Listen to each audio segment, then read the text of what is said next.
$25, menos 3, $22. 4, menos 4, estoy doble. Sí, vota doble. Estoy doble.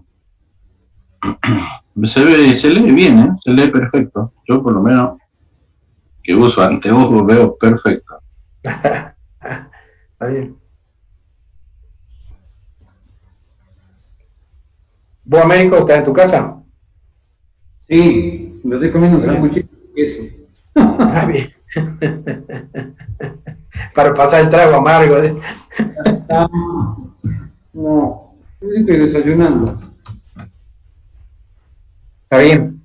Che, ¿y ahí en la facultad quién es el que arranca las sesiones esta?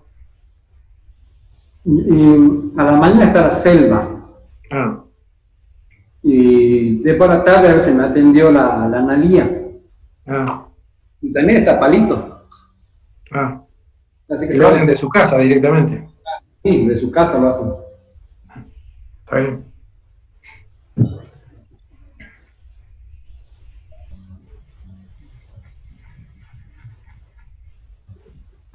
¿Cuántos chicos hay?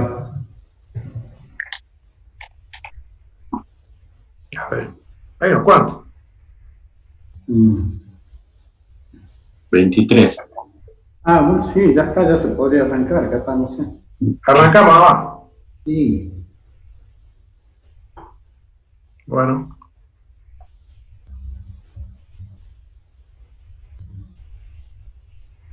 Bueno, chicos, comencemos a la clase esta virtual. Vamos a ver la parte numérica de la materia. Ustedes con Acosta han visto toda la parte analítica de la materia. ¿Qué diferencia hay entre una y otra? Bueno, los problemas que vamos a ver son similares. Algunos, obviamente, Acosta no los vio porque son de álgebra.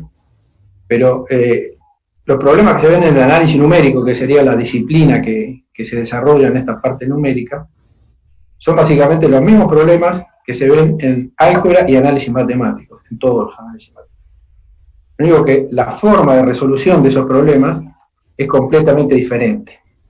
Es decir, en álgebra y análisis matemático se usa mucho, en álgebra no tanto, pero en análisis matemático se usa el lenguaje simbólico, que permite resolver con lápiz y papel problemas muy complejos y obtener soluciones exactas y demás. En el análisis numérico se trabaja únicamente con números. Entonces, imagínense ustedes las ecuaciones diferenciales, hay que resolverlo haciendo las 4 operaciones, suma, resta, multiplicación y división. Básicamente es el planteo del problema es completamente diferente. Es decir, el problema es el mismo, la solución va a ser la misma, pero, no es la misma exactamente, ya les voy a aclarar por qué, pero el planteo del problema, la forma en cómo vamos a encarar el problema para resolverlo es completamente distinto. Cuando se resuelve numéricamente hay que plantearlo de forma de que pueda ser resuelto mediante operaciones elementales. ¿Por qué es esto? Bueno, porque las computadoras hacen cuentas sencillas, no hacen grandes cosas. Entonces, lo que vamos a ir viendo son distintos problemas que ustedes han visto ya en álgebra y análisis matemático, y los vamos a plantear de forma de que puedan ser resueltos mediante el uso de una computadora. Bien. Una cosa importante a tener en cuenta, que lo vamos a arrastrar durante toda la disciplina, se arrastra, es que la solución numérica de los problemas nunca es exacta. ¿Por qué es esto? Porque el tema es que las computadoras no son capaces de representar ningún número con infinitas cifras significativas. Es decir, el número 1/3 en una computadora digital va a ser 0,333, pongan todos los 3 que quieran, pero en determinado momento tenemos que parar porque no podemos poner infinitos 3, el infinito no se puede representar. Entonces, las soluciones numéricas yo lo tengo que truncar a eso en algún momento. Entonces, las soluciones que se encuentran a los problemas usando análisis numérico siempre son aproximadas, siempre van a tener asociado un error. Ese error es el que se llama error de redondeo. Y por ahora, yo no quiero decir para siempre, porque no sé qué va a pasar con la tecnología más adelante, pero por el momento, eso, por más que la computadora sea lo más precisa posible, en algún momento hay que truncar eso. Entonces, eso se llama error de redondeo, es decir, estoy redondeando los números en una cantidad finita de cifras significativas. Y eso da como resultado que la resolución que yo encuentre no va a ser exacta, va a tener un error de redondeo, valga la redundancia, que va a hacer que esa solución no sea exacta. Bueno, ustedes dirán, bueno, pues si yo uso 20 cifras significativas, el error va a ser muy chico. Sí, va a ser muy chico, pero si yo hago muchas cuentas, el error se propaga. Y se puede dar el caso que yo tenga una solución totalmente inservible. Es decir, el error era muy chiquitito, pero yo hice tantas cuentas que finalmente se hizo importante desde el punto de vista del problema. Bien, entonces hay que tener cuidado con los métodos que se eligen para resolver problemas, porque si el método que yo elijo hace demasiadas operaciones, la calidad del resultado no va a ser la misma. Entonces, uno tiende a pensar, bueno, yo también voy a hacer muchas cuentas, pero como las hago yo, las hace la computadora, no me preocupa demasiado. Entonces, eso hay que eliminarlo de la mente, digamos. Por más que la computadora haga las cuentas y a mí no me cueste trabajo, si la cantidad de operaciones aritméticas que se hacen para resolver un determinado problema es muy grande, pero muy grande estoy hablando, entonces el resultado pierde calidad y puede llegar a ser inservible total. Entonces ahí, fíjense ahí en la pantalla, dice el objetivo es resolver el problema con la menor cantidad posible de operaciones. Entonces vamos a seguir viendo distintos métodos, y cuando en un determinado problema tenemos varios métodos posibles, da la característica del problema, nos vamos a quedar con el más adecuado y que lo resuelva con la menor cantidad de operaciones posible, porque eso me garantiza una mejor calidad de resultado. Es decir, el resultado va a ser de mejor calidad, más parecido al resultado que se obtendría haciendo las cuentas en forma exacta. Bien. Entonces, el objetivo de la materia globalmente, que ustedes ya han visto la parte analítica con Acosta, es, ustedes que van a ser ingenieros, industriales y electromecánicos, la idea es que se les presenta algún problema y ustedes van a tener que seleccionar si el problema, cuál es el método más adecuado para resolverlo. Si la resolución analítica, que es lo que vieron con Acosta, está disponible, es decir, es posible encontrarla, siempre la van a elegir sobre la numérica porque la analítica es exacta totalmente. Planteada con lenguaje simbólico es una solución exacta. Pero resulta que muchos problemas reales de ingeniería no tienen solución exacta, es decir, no se puede encontrar una solución exacta vía análisis matemático. Entonces no hay más remedio que caer en la solución numérica. Entonces, frente a un problema, ustedes van a analizar el problema, ver si tiene solución analítica, y si no la tiene, van a tener que ir a la numérica. Cuando vayan a la numérica, van a empezar a analizar los métodos disponibles para ese tipo de problema, y van a elegir el método más adecuado, es decir, el que me resuelva el problema haciendo la menor cantidad posible de operaciones aritméticas, para garantizar un resultado de mejor calidad. Ahora bien, no hay que traumarse mucho con el tema del que es todo aproximado, porque la mayor parte del problema de ingeniería, la precisión que se logra con la solución numérica es totalmente aceptable para un problema de ingeniería normal, digamos. Bien, el análisis numérico se conoce desde hace muchos siglos, es viejo, no es una cuestión nueva. Pero pasa que estaba como en el freezer, por decirlo de alguna manera, porque hacer todas las cuentas que hay que hacer a mano era una tarea titánica, digamos, en el siglo XVI, por ahí, si bien se conocían las técnicas que habían sido desarrolladas. El tema es que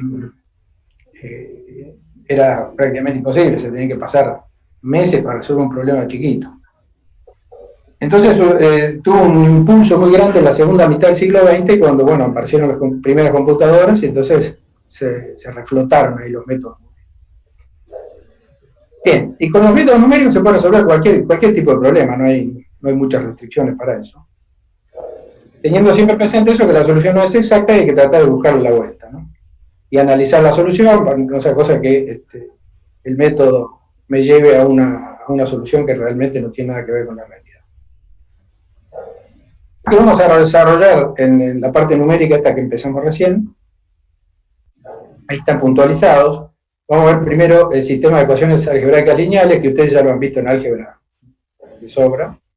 Vamos a ver algunas características propias de los métodos numéricos. ¿Y por qué lo vamos a volver a ver? Porque bueno, lo que nos interesa en este caso son grandes sistemas lineales.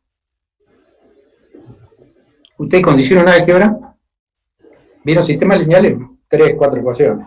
Bueno, ahora vamos a ver sistemas lineales grandes, digamos. Pueden llegar a miles de ecuaciones simultáneas. Bien, entonces vamos a tener que tener cuidado porque si tenemos miles de ecuaciones o cientos de ecuaciones algebraicas lineales simultáneas que resolver, se dan cuenta que la cantidad de cuentas que vamos a hacer va a ser mucha, ¿no? Entonces, hay que tener cuidado del método que se elige. Luego de eso vamos a ver ecuaciones y sistemas no lineales. Perdón. Este es un tema que álgebra no da demasiada solución, salvo la ecuación de segundo grado que tiene solución exacta, hay una fórmula cúbica.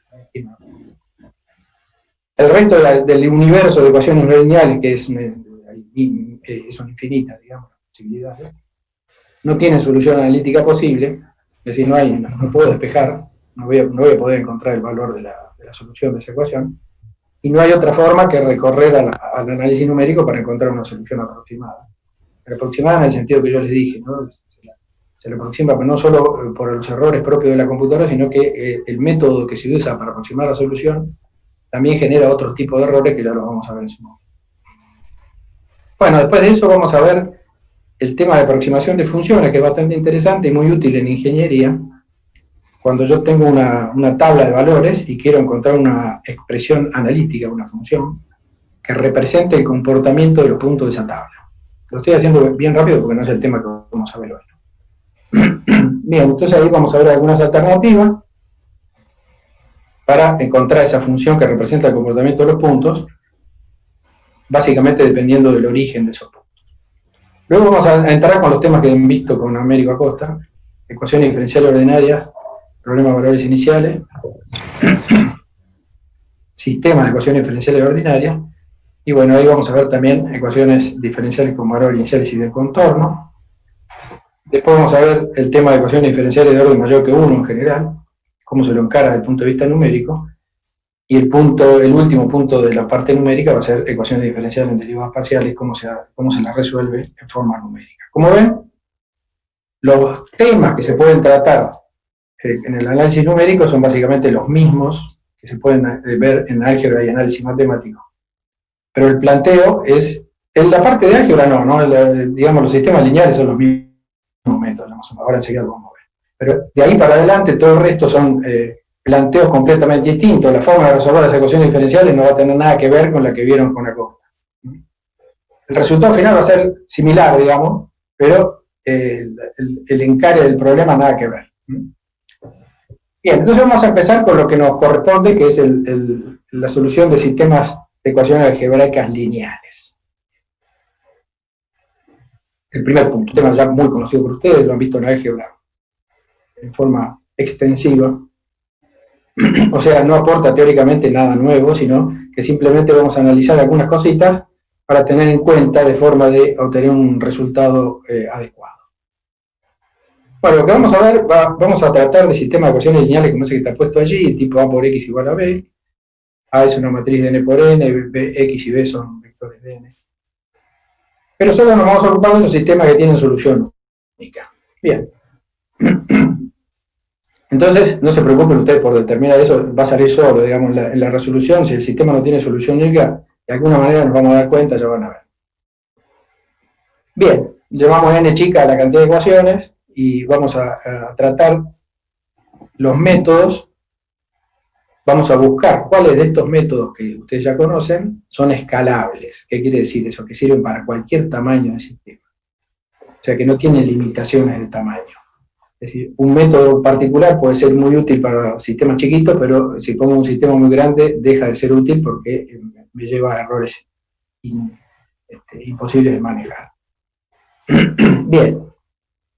Entonces vamos a descartar algunos que ustedes ya conocen, que lo han visto en álgebra, que es la famosa regla de Cramer, que recuerden cómo era, que se resuelve el sistema y se encuentra cada valor de X como el determinante de A sub I sobre el determinante de A. No sé si lo recordarán. Bueno, el determinante de A sub I, ¿qué es? Es el determinante de la matriz resultante de sustituir la iésima columna de la matriz A, ¿está bien?, por el vector de los términos independientes.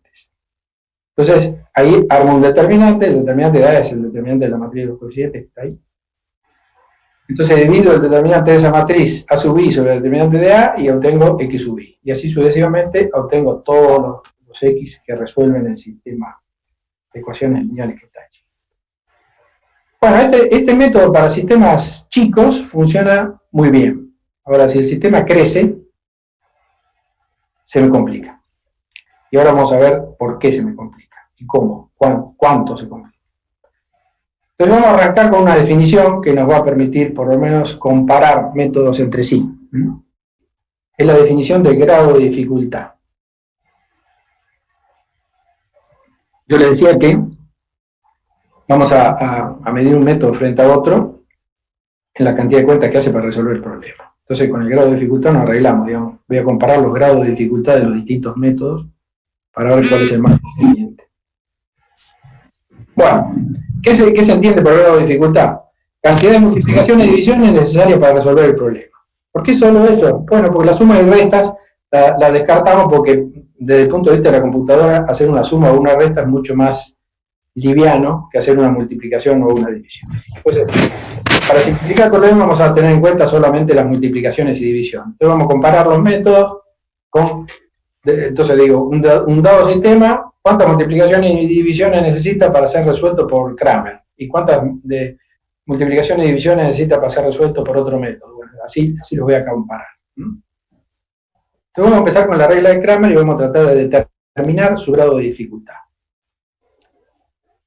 Bien, como ustedes habrán visto, volvamos a lo anterior, ahí tenemos, fíjense, xi es el determinante de A sub I sobre el determinante de A, y eso va desde I, desde 1 hasta n. Entonces, para resolver todo el sistema necesito calcular n más 1 determinantes de n por n. Fíjense, en el numerador de esa división tenemos n determinantes, uno para cada i. Y el denominador es único porque es el mismo para todos. Entonces, yo tengo que calcular n más 1 determinantes de n por n. ¿Está bien? Pero lo que vamos a ver es cuántas cuentas hay que hacer para calcular un determinante de n por n. Empecemos con un determinante de 2 por 2. Entonces vemos que el grado de dificultad para calcular el determinante de una matriz de 2 por 2 es 2. Tengo que hacer dos cuentas. A1, 1 por A2, 2, menos A2, 1 por A1, 2. Listo. Entonces, como yo cuento solamente las multiplicaciones y las divisiones, el grado de dificultad es 2. Bueno, pasamos del determinante 3 por 3, vamos a hacerlo rápido, esto porque es muy aburrido. Entonces la desarrollo por una columna o por una fila, digamos por la primera columna. Entonces tengo que tomar el A1, 1 y multiplicarlo por el determinante menor que está ahí abajo, que es el que queda tachando fila y columna. ¿Se acuerdan de aquí? Lo mismo con el segundo y el tercero. Entonces, para calcular el determinante de 3 por 3, tengo que calcular 3 determinantes de 2 por 2 y tengo que sumar multiplicaciones porque estoy multiplicando el elemento que estoy tomando de referencia por el determinante menor que queda debajo. Entonces, el determinante de 3 por 3 se puede resumir como que el grado de dificultad es factorial de 3, o sea, 3 determinantes de 2 por 2, que son 6, más 3, ¿no? Y lo podemos poner como factorial de 3 más 3. Bueno, factorial de 3, 3 por 2, 6, más 3, 9. Perfecto. Bueno, esto se puede seguir, 4 por 4, etcétera, no me voy a aburrir con eso. Finalmente, fácilmente se llega a la conclusión de que para calcular un determinante de n por n, el grado de dificultad, es decir, la cantidad de multiplicaciones y divisiones necesarias para calcular el determinante de n por n, es igual a factorial de n más n. Bueno, entonces, ¿qué hacemos con esto? Vamos primero a simplificar la expresión. El n que está ahí en la suma, fíjense, es factorial de n más n. El más n lo vamos a despreciar. ¿Por qué lo descartamos? Por ejemplo, si n fuera 50, el factorial de 50 es 3 por 10 a 64. Entonces yo a ese número 50, le digo, el número ni se da cuenta que es 50 porque es totalmente despreciado. Bien, entonces para simplificar las cuentas nada más, vamos a olvidarnos de ese más n que está ahí. Vamos a decir que el grado de dificultad para calcular un determinante de n por n es igual a factorial de n. Vamos a quedarnos con eso. Es un poquito más, pero no nos afecta para nada. Entonces, el grado de dificultad de Cramer dijimos que eran n más 1 determinantes de n por n. Entonces va a ser n más 1 por el factorial de n, que es el factorial de n más 1. ¿Está bien? Bien, entonces vamos a ver qué significa eso. Bueno, vamos a calcular el tiempo que nos llevaría si tenemos n igual 50, es decir, tenemos un sistema de 50 ecuaciones lineales simultáneas. Es un número, te digo, no es un número grande, ¿no? En ingeniería aparecen sistemas más grandes, transformando problemas de otras características en sistemas lineales. Bien, entonces, el grado de dificultad va a ser el factorial de 51, vimos que era n+1 factorial, lo vamos a poner ahí. Bueno, el factorial de 51 es 1,5 por 10 a la 66, es un numerito importante. Entonces calculemos los tiempos. Una computadora de escritorio con una PC como la que tienen acceso ustedes, más o menos una operación, una multiplicación, una división, la hace en 10 a la menos 9 segundos. Una PC medio rápida. Bien. Bueno, y estuve más o menos googleando por ahí. La computadora más rápida que hay actualmente en el mundo es una computadora desarrollada en China, que obviamente no es accesible para nadie. Y esa computadora más rápida del mundo hace una cuenta en 10 a la menos 26 segundos, mucho más rápido, obviamente, que una computadora. Entonces, suponiendo que yo me voy a China y uso la computadora china esa de 10 a la menos 26 por operación, y quiero resolver ese sistema de 50 por 50 usando Cramer, ¿está bien? Entonces tengo 10 a la menos 26 segundos, que es una operación, por la cantidad de operaciones, que es 1,5 por 10 a la 66. Eso hago la cuenta y me da 1,5 por 10 a la 40 segundos, que son 4,1 por 10 a la 36 horas, que es lo mismo que 1,7 por 10 a la 35 días, que es lo mismo que 4,7 por 10 a la 32 años. Entonces se dan cuenta que la regla de Cramer no es escalable de ninguna forma, digamos. Agarro un sistema de 50 por 50, hago todo el programa para resolverlo usando la regla de Cramer. ¿Está bien? El programa está perfectamente desarrollado, lo programo todo, ingreso los datos de la matriz, le doy Enter, espero 4,7 por 10 a 32 años y después de eso aparece el resultado. Y lo que es peor todavía, el resultado que voy a obtener no va a tener nada que ver con la solución del sistema. ¿Por qué? Porque como yo les decía al principio, cada vez que yo hago cuentas, voy acumulando los errores de redondeo de las operaciones aritméticas que estoy haciendo. Entonces, si pudiera yo esperar esos 10 a 32 años, finalmente me llevaría una gran decepción porque cuando veo el resultado lo sustituyo en la ecuación original y no verifica, digamos, es un resultado malo. Porque se acumularon los errores de redondeo y me mataron la solución. Entonces, la regla de Cramer yo no la quiero tampoco denostar. Es útil para sistemas chicos. En particular, analizándolo un poco más en detalle, la regla de Cramer, pongo ahí, no es escalable, es decir, no sirve para cualquier tamaño de sistema, obviamente. En particular, más o menos se usa para sistemas de 10, 15 ecuaciones, más de eso ya se pone complicado. Bueno, un método escalable, sí, que se puede usar para cualquier tamaño de sistema, que lo vamos a desarrollar enseguida, es que ustedes conocen el conocido método de Gauss. Ese ya vamos a enseguida a ver, mediante el grado de dificultad, vamos a ver que sí es escalable. Bien, entonces lo primero que vamos a hacer es tratar de formalizar el método de Gauss de forma que pueda yo escribir un programa, llevarlo a la computadora y resolver un sistema. Bueno, teóricamente, así la teoría de esto en álgebra, recuerden un poco, no sé cuándo han hecho álgebra, hace un año, quizás más. Bueno, el método de Gauss consiste en transformar el sistema original, S A por X igual a B, en otro equivalente, donde la matriz de los coeficientes es triangular superior. Entonces tengo un sistema, ahí lo tienen, sistema A por X igual a B, y lo transformo de forma de que la matriz de los coeficientes quede de triangular superior. Fíjense que yo pongo ahí, transformar el sistema en otro equivalente. ¿Qué quiere decir que un sistema es equivalente a otro? Bueno, es una definición muy sencilla, quiere decir que los dos sistemas tienen la misma solución. Los sistemas son equivalentes cuando comparten la solución. Es decir, yo me fijo en la matriz de los coeficientes, el vector de los términos independientes, son totalmente distintos en los dos sistemas, pero yo los resuelvo y el resultado es el mismo para los dos. De ahí surge el concepto de sistema equivalente. Es un sistema que tiene la misma solución que el otro. Bien, entonces yo voy a hacer esa transformación de transformar el sistema en otro equivalente, que la matriz de los coeficientes sea triangular superior. ¿Para qué? Para que me resulte más fácil resolverlo. Después empiezo a resolver por la última ecuación, fíjense que lo despejo de ahí xn, y voy para atrás sustituyendo eso y llego hasta la primera. Buenísimo. Entonces vamos a tratar de formalizarlo para ver cuántas operaciones aritméticas son necesarias y después vamos a ver cómo haríamos un programa, que después lo van a hacer ustedes en el práctico, para resolver un sistema utilizando este método. Bueno, entonces, como ya dijimos en el pizarrón anterior, vamos a decir así, yo voy a transformar el sistema en un equivalente, ¿está bien? Entonces, esa transformación, la primera transformación, es lo que yo voy a llamar triangulización, es decir, la matriz del coeficiente va a quedar triangular superior, de ahí viene el nombre de triangulización. Y después que ya la tengo transformado en el equivalente con la matriz triangular superior, voy a empezar a resolver desde la última hasta la primera, y eso le voy a llamar sustitución inversa. Entonces, el método de Gauss funciona en dos etapas.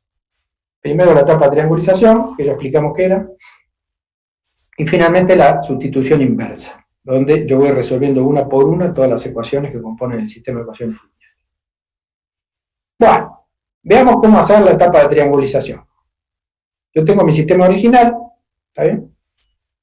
Entonces yo tengo que transformar uno equivalente con la matriz de los coeficientes triangular superior. Si vuelvo al anterior, fíjense cómo queda, está todo con A' ahí, yo voy a señalar con el puntero del mouse. Acá todo esto es A', ¿ven? Y acá debajo de la diagonal, en todos los casos, es todo cero. O sea, está la diagonal principal que tiene números y todo este triángulo debajo de la diagonal principal son todos ceros. Bueno, ustedes ya lo habían hecho en álgebra eso, entonces yo pongo vamos a empezar con la segunda fila. Digo, el A'2, 1 es igual a 0, el A'2, que es este que está al lado, lo calculo, ¿cómo se acuerdan cómo era? A22 por A11 menos A21 por A12. Eso es lo que hacían ustedes a mano en álgebra y les daba excelente resultado.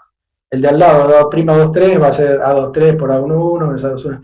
Y en general, para cualquier columna, el A'2J va a ser la A'2J anterior por A11 menos A21 por A1J. ¿Está bien? Para J de 2. Bien. Primera cosa que vamos a cambiar acá. Vamos a cambiar dos cosas, de cómo lo hacían ustedes en álgebra. Primero, no le vamos a llamar a prima porque no tiene sentido, porque ustedes saben que cuando yo hago una cuenta con una computadora, yo nombro una determinada variable, si la pongo a la izquierda del signo de igual, se evalúa la expresión que está a la derecha, fíjense, yo tengo esta variable acá a la izquierda. Entonces, se evalúa lo que está a la derecha del signo de igual y el resultado se deposita en este lugar de la memoria que lo llamé de esta manera. Entonces, como el A21 anterior, en este caso el A2J, ya no me interesa más, lo piso, lo cambio por este nuevo valor que surge de hacer esta cuenta. Y además se van a dar cuenta que no estoy agarrando, prestemos atención en la A'22.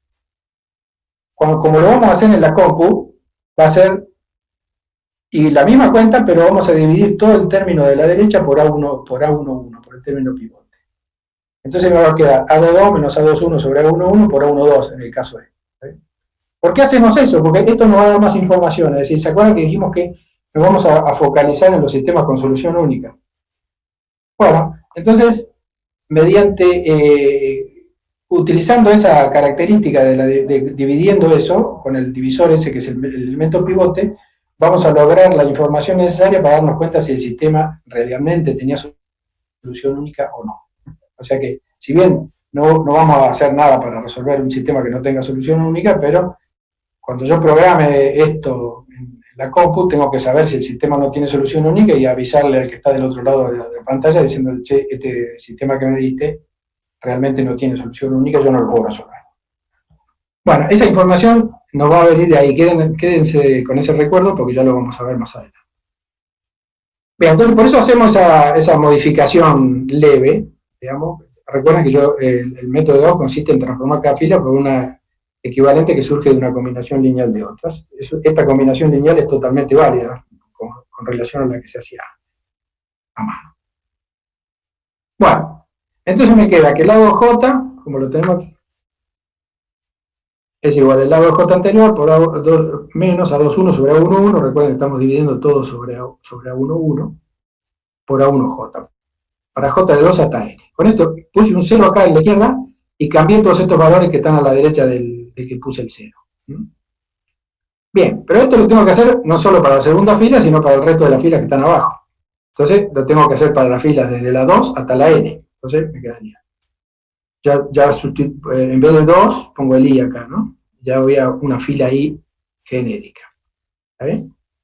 Y lo mismo que yo hago para la fila de la matriz, lo tengo que hacer también para el vector de los términos independientes, porque si no el sistema no queda equivalente. Para que sea equivalente, la misma transformación la tengo que hacer para la fila de la matriz y para el vector. Entonces tengo que hacer estas dos cositas. Cambiar toda la fila de la matriz y el término independiente de J de 2 hasta N, y de 2 hasta N, o sea, desde la segunda fila en adelante, y J también de 2 hasta N. ¿Está bien? Entonces me va a quedar 0 todo acá debajo del A11. El resto me va a quedar lleno de números. Pero tengo que seguir, con eso no hice nada, digamos, tengo que hacer ceros ahora debajo del A22, y después así sucesivamente hasta llegar al final. Bueno, entonces, fíjense que acá tenemos 1, 1, 1. ¿Qué pasó? Que yo estoy tomando como pivote, así le llamamos en álgebra, el A11. Tomo el A11 como pivote y hago todo este procedimiento y me queda todo 0 debajo del A11. ¿Sí? Entonces ahora digo, bien, hicimos todo eso tomando la fila 1 como pivote, es decir, si ahora le llamo K, no le dejo el 1, sino lo pongo con un valor genérico, K, la fila que sea el pivote, entonces esto quedaría así. ¿Eh? Igual que como lo teníamos recién, pero en vez del 1 pongo K. Volvamos a la anterior. Acá tenía 1, ¿ves? 1, 1, 1, 1 ahí también, acá también, todo eso. Entonces ahora digo, no, el pivote no es en la fila 1, sino la fila K. Voy a empezar con la 1, pero voy a ir barriendo todas. Entonces, las ecuaciones quedan iguales, pero en vez de 1 tienen la K. ¿Y cómo varía el K? Bueno, K es de la fila 1 hasta la anterior a la última, recuerden, porque cuando yo llegue a la penúltima, vamos a volver acá, cuando yo llegue a la penúltima fila, pongo el 0 debajo acá y ya terminé. O sea, cuando estoy acá en la última no tengo que hacer más nada, o sea, no tengo que ir hasta ahí. Entonces, K va desde 1 hasta n-1 y arranca de K más 1, recuerden, volvamos a la anterior. Cuando el pivote era la fila 1, arrancábamos desde 2. Entonces, cuando el pivote es la fila K, arranco de K más 1. Lógico. ¿Ven? K más 1 hasta n y J también. Bien. Entonces, para llevar a la computadora, cuando ustedes hagan el programa de esto, para simplificar un poco las cuentas, van a definir una variable Q, como hay para cada K, ¿no?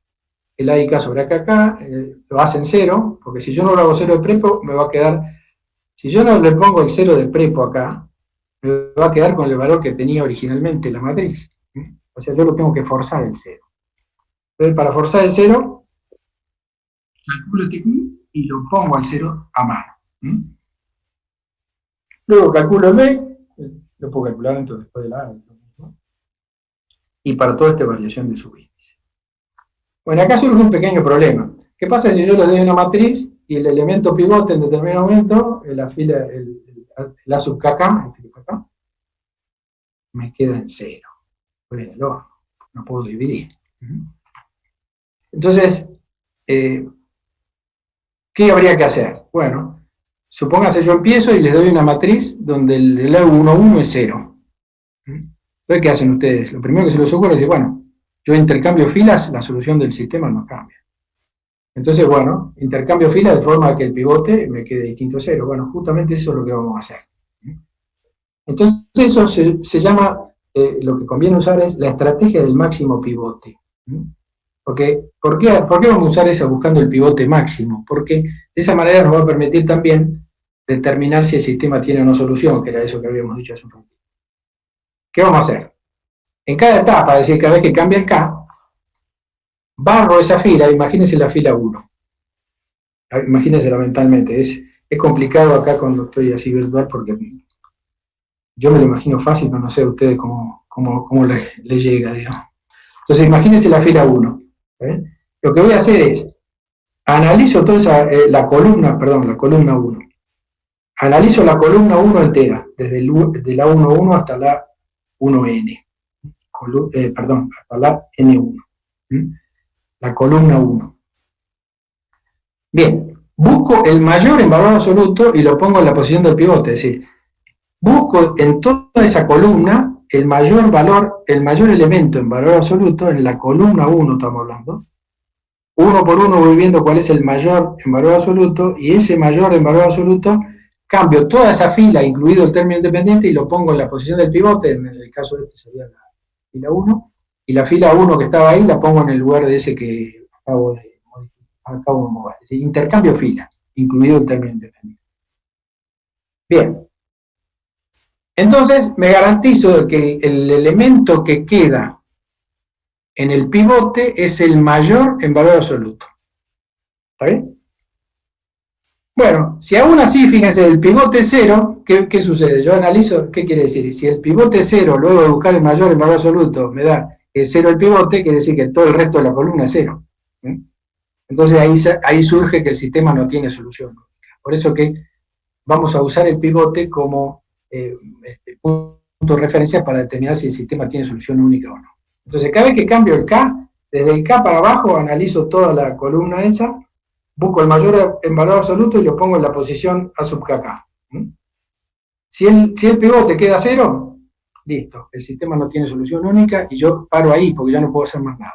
Digamos, no sigo analizando como hacían ustedes en álgebra, decir, ya tiene infinitas soluciones o no tiene soluciones. Bien. Entonces, me sirve ahí esa división por el elemento pivote, como yo les decía. Entonces, aplico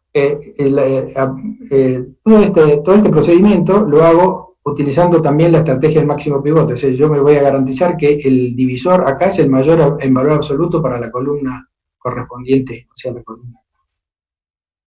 Y el pivote en 0, por la forma como yo hice, que busqué el mayor en valor absoluto y lo puse en la posición del pivote, si es 0, quiere decir que el resto son todos 0, en consecuencia, el sistema no tiene solución. Eso lo van a tener que tener en cuenta para que escriban. Bien. Entonces, terminada todas estas cuentas que están aquí, termino de hacer toda esta cuentería, y ya tengo el sistema transformado en el sistema equivalente que hablábamos hace un rato. Bien, entonces ahora, ¿qué nos queda? Bueno, hacer la sustitución inversa, que le llamamos, es decir, empezar a calcular el resultado de la resolución del sistema. ¿Cómo hacemos eso? Bueno, empezamos por la última, decimos el xn es igual a bn sobre nn, cuenta fácil. Calculado ya el xn, recuerden que ya lo conozco, paso al n-1. Bueno, esto lo van a tener que ver un poco ustedes acá está escrito, pero lo tienen que mirar un poco para ver que esto que estoy poniendo aquí es cierto. El anterior es el bn-1, que es el término independiente que quedó, y el xn lo acabo de calcular, por eso lo puedo usar allí. ¿Está bien? Entonces hago esa resta y divido sobre el an-1, n-1. Y así sucesivamente voy hasta el x1. ¿Está bien? Entonces fíjense cómo queda la expresión. Un xi genérico, de n-1 hasta 1, es igual al b sub i, o sea, el término independiente correspondiente, el elemento del vector de términos independientes, y hago la sumatoria desde i más 1 hasta n, ¿ven? Esa sumatoria en este caso, esta sumatoria que está aquí, esta sumatoria, en este caso, es una sumatoria con un solo sumando. Porque estoy tomando el último, ¿no? Ve que va desde ji más 1 hasta n, ¿ve? Cuando i es igual a n menos 1, va desde n menos 1 hasta n menos 1, no. Es un solo elemento. Bueno, cuando pasé al n menos 2, ya esta sumatoria va a tener dos sumandos, y así sucesivamente. Y entonces ahí hago sucesivamente todas estas cuentas, y obtengo el resultado completo del sistema. Entonces, como ven, programar esto es realmente muy fácil. Fíjense, ahora vamos a ver un pseudocódigo de esto para que con este pseudocódigo ustedes fácilmente pueden escribir un programa en C++ y llevarlo a la computadora y van a ver que se resuelve muy rápido. Yo le pongo ahí básico arriba porque está simplificado, perdón. Le pongo básico porque está simplificado, es decir, no tiene en cuenta la estrategia del máximo pivote, esa que yo les decía de buscar el elemento mayor en valor absoluto de la columna y ponerlo en la posición del pivote. Esa estrategia hay que insertarla, el código de esa estrategia hay que insertarlo en esta parte del pseudocódigo del sistema. Se lo dejo para que lo vean con Gustavo después en el práctico. Bien, entonces ¿qué voy a hacer? Lo primero que hagan, el pseudocódigo es importante porque en los parciales, no sé cómo vamos a hacer este año, pero en general en los parciales, cuando había presencialidad, no se pide escribir programas, digamos, la idea es que ustedes entiendan el procedimiento, no no atarlos a la sintaxis de un lenguaje en particular, porque los lenguajes van y vienen, digamos. Ahora están enseñando C++, más adelante van a usar C# o yo qué sé, o cualquier otro sistema, Java, o lenguaje, pueden usar Java, pueden usar cualquier cosa. Bien, pero el pseudocódigo es universal, digamos, sirve para traducirlo luego a cualquier lenguaje que pueda ser entendido por una computadora. Bien, el pseudocódigo lo que hace es formalizar el procedimiento de resolución numérica. O sea, yo así voy a resolver numéricamente un sistema de ecuaciones lineales por el método de Gauss, y después esto lo puedo llevar a la computadora, pero ahora sí, para llevarlo a la computadora tengo que escribir en algún lenguaje. Bueno, en particular están usando C++, pero bueno, pasa el tiempo y capaz que el año que viene están usando otra cosa, porque esto va cambiando. Pero el pseudocódigo sigue siendo el mismo. El pseudocódigo de hace 20 años era el mismo que están usando ahora. Hace 50 años se usaba en otro lenguaje, por ejemplo Fortran, un lenguaje muy viejo que quiere decir Fórmula Translation en inglés, que era el lenguaje, desde que surgieron las computadoras para resolver problemas, era el lenguaje que más utilizado para resolver problemas numéricos. Bien, luego pasó el tiempo, bueno, el lenguaje Fortran quedó medio obsoleto porque era muy rígido, y se fueron surgiendo otros. Primero surgió un lenguaje Basic, bueno, esto es una historia que no viene al caso, y últimamente están usando en la facultad el C++. Pero los pseudocódigos de hace 50 años son los mismos es el mismo que este que yo le estoy escribiendo acá, digamos. No hay demasiada diferencia, ninguna diferencia. Y se puede ir portando ese pseudocódigo y traduciéndolo a los distintos lenguajes que van surgiendo con la evolución de la tecnología, que en general lo que buscan los lenguajes es simplificar la tarea del programador, digamos, el que lo escribe al programa le sea más fácil escribirlo, tenga más funciones más potentes y demás. Bien, entonces empecemos. Cuando ustedes escriben un pseudocódigo, lo primero que hay que hacer, recuerden que en los parciales presenciales siempre pedíamos pseudocódigo de algún método general, ¿no? En general no pedíamos pseudocódigo así teórico básico como este, sino que lo que hacíamos era plantear un problema y escribir el pseudocódigo para resolver ese problema en particular. Para ver, no solo para ver si habían entendido cómo era el método, sino cómo se aplica el método en un caso específico. Bien, entonces ahora lo planteamos para un sistema lineal cualquiera usando el método de Gauss.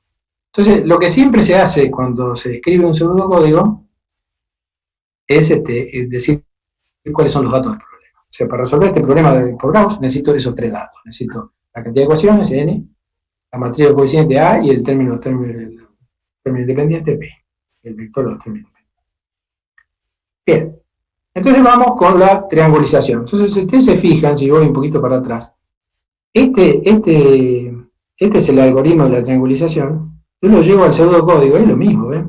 Lo que estoy diciendo, ven, acá. Fíjense. Digo, K va de 1 hasta n-1, I va de K más 1 hasta n, J de K más 1 hasta n. Bueno, y acá lo que estoy diciendo, para K, lo escribo con un lenguaje coloquial, digamos. Tampoco les exijo que le llamen así como puse yo. Si ponen desde K igual a 1 hasta n-1, me lo escriben así como yo se lo estoy diciendo, también es válido. Lo que a mí me interesa es que se entienda el procedimiento, no que lo escriban como me salió a mí, digamos.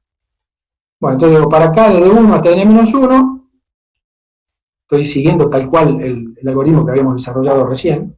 Bueno, aquí iría la estrategia máxima volvete, que no la voy a poner para no embarrar el tema, vamos a lo básico, como dije acá. Digo, I va desde K más 1 hasta n, y acá calculo, ¿ven? Volvemos para atrás, calculo el Q, pongo el A calculo esto, ¿está bien? Y recién cuando necesito el J voy a abrir el otro para. Entonces digo, para I desde K más 1 hasta n, calculo el Q, como estaba ahí puesto, hago el IK igual a 0, calculo el término independiente nuevo, modificado, y ahora sí abro el J porque tengo que hacer toda la fila, ¿no? Para J de K más 1 hasta n, calculo todo el resto de la fila.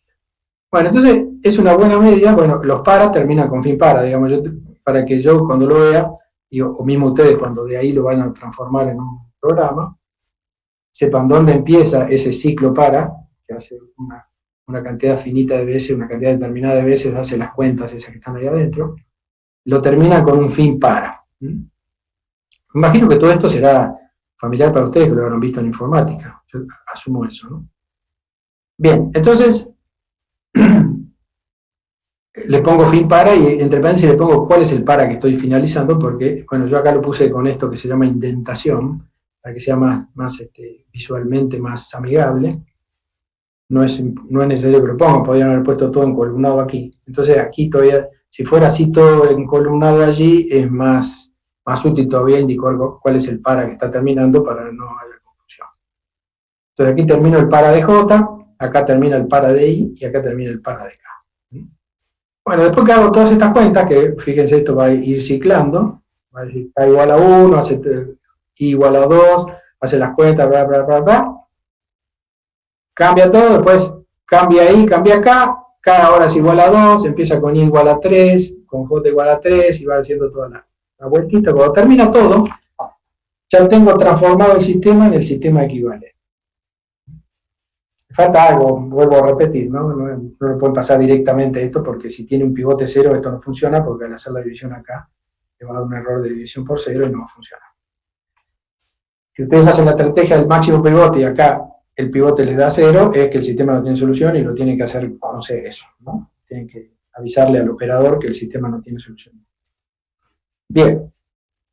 Entonces, terminado todo este bloque, digamos, ya tengo el sistema transformado en el sistema equivalente. Entonces lo que nos viene ahora es la sustitución inversa, que la tenemos aquí. Calculo el último y después todos los anteriores. Bueno, eso lo hago, calculo el último, ¿ven? Bn sobre dn. Después hago el para, volvamos aquí, ¿ven? De dn-1 hasta 1 yendo para atrás. Entonces eso lo hago ver, de dn-1 hasta 1 le pongo entre paréntesis -1, quiere decir que voy para atrás. Eso ya les digo que no es obligatorio que lo representen de esa manera.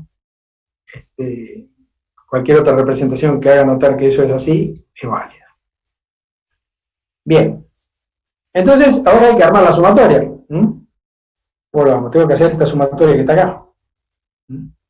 Para poder restarla del B. Bien, entonces, ¿cómo se hace una sumatoria en un programa? Bueno, tengo que poner un acumulador en 0 y acumular. De J igual a I más 1 hasta N, si revisamos, ¿ve? J va desde I más 1 hasta N, todo coherente. Hago la sumatoria correspondiente, ven el S que arranca en 0, lo voy acumulando el AIJ por XJ, que es lo que está aquí expresado. AIJ por XJ. Bien. Una vez que termina esto, con el fin para de J, ya tengo la sumatoria calculada, está acumulada en el valor S. Entonces calculo el X correspondiente como BI menos S sobre A sub I, que es lo que decíamos acá. BI menos, esto es S, la sumatoria, sobre A sub I. Bueno, aquí nomás podría mostrar, pero capaz que queda más prolijo abrir otro. Una vez que termino eso, ya tengo calculado todos los X que están en este vector. Y luego lo único que me queda es mostrarlos en pantalla. Entonces, para I de 1 hasta N muestro XY y listo, se termina el programa. Entonces, ustedes ingresan los datos que figuran aquí arriba, ingresan esos datos, si está bien programado, dan Enter y aparece un vector de soluciones, ¿no?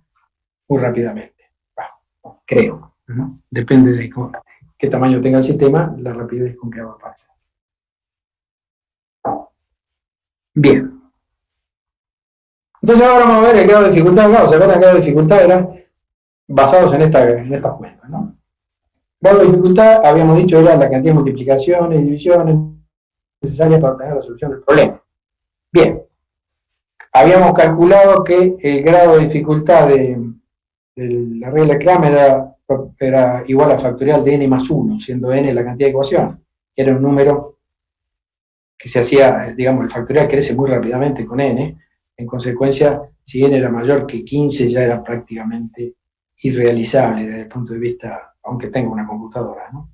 Y hicimos ese ejemplo con n igual a 50 y se iba, digamos, era imposible por donde se lo mire. Bien. Entonces vamos a calcular el grado de dificultad de Gauss, o sea, vamos a analizar en función del algoritmo este que tenemos nosotros, ¿sí? Cuántas cuentas son necesarias para obtener la solución del sistema. Bueno, entonces acá armamos esta tablita, miren. Yo todo esto se los voy a dar en PDF, así que si quieren, no tomen notas, pueden tomar algunas notas para poner después entre líneas, pero básicamente está aquí desarrollado.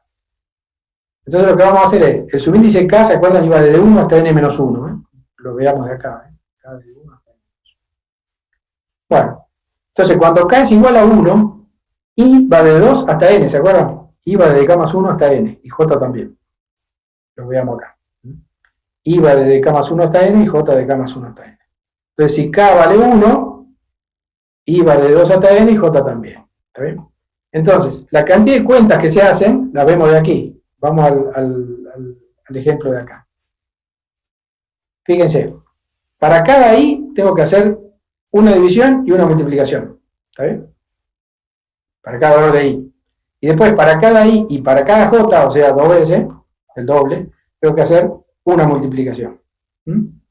Entonces, resumiendo, tengo, como este va de 2 hasta n, ¿cuántas veces se hace esto? Si va desde 1 hasta n serían n veces. Si va de 2 hasta n son n menos 1 veces que se hace. ¿Está bien?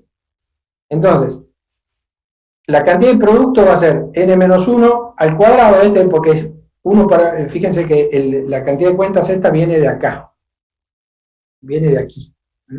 Este se hace para cada i y para cada j, entonces por eso está al cuadrado. Se hace para cada valor de i y para cada valor de j. Entonces cuando i vale 1, en realidad 2, porque lo primero, cuando i vale 2, j va de 2 hasta n. Cuando i vale 3, j va de 4 hasta n, así de 3 hasta n, y así sucesivamente. Entonces, por eso surge acá el cuadrado, porque se hace para cada i y para cada j. Y este que está n-1 acá, que no está al cuadrado, viene del b. O sea, este se hace 1 para cada valor de i. Como i va de 2 hasta n, son n-1 veces, me surge acá un n-1. Y este cuadrado surge porque se hace para cada i y para cada j, también para las dos cosas. Y después el número de divisiones, lo vemos acá, es 1 para cada i, que son n-1. Desde 2 hasta n son n-1 divisiones. ¿Me va siguiendo? Muy sencillo, pero hay que prestar un poco de atención. Bueno. Ahora, cuando k es igual a 2, esto va de 3 hasta n. Entonces estos son n-2, lo mismo acá. Entonces queda n-2 al cuadrado más n-2 y n-2 divisiones. Y así sucesivamente. Hasta llegar a n-1, que es el último k, i va de n hasta n, j de n hasta n. Entonces, de n hasta n es una sola vez, j también. Entonces me queda 1 al cuadrado, obviamente lo pongo para seguir la nomenclatura. Queda 1 al cuadrado más 1 y una división. Entonces, el número de productos totales de la triangulización es la suma de esta columna más esta columna. Entonces, esta columna, fíjense, es la sumatoria de i igual a 1 hasta n-1 de i cuadrado más i. Y la columna de las divisiones es la sumatoria de i igual a 1 hasta n-1 de i. Bueno, fíjense, el que está aquí, suma de i igual a 1 hasta n-1 de i, es la suma de los términos de una progresión aritmética. Eso tiene una formulita de cálculo. Está acá.